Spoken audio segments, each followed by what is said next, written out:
We have a situation with the irrigation where there's no shutoff for the sprinklers. So like this is a sub meter that meters the water that goes out to the landscape. So it's a separate meter. We have a water meter for the whole house. Then we have the sub meter that meters the water that goes on the actual landscape. Well, the original gate valve is right there and it's all rusted over. You see the rust on there? And so they didn't put any type of protection around it. And if there's ever any kind of situation where there's a broken valve or something back in the back, a line, supply line, the only way we could be able to cut the water off in this situation would be at the street, because the actual shutoff for the house is right here. It's way above where the line goes in, down below, that ties in.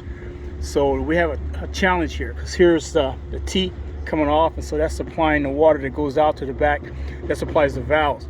So if we shut the water off to the house, it still wouldn't shut the water off to the irrigation system, because it's well above it's well below the actual shut off for the water that goes into the house.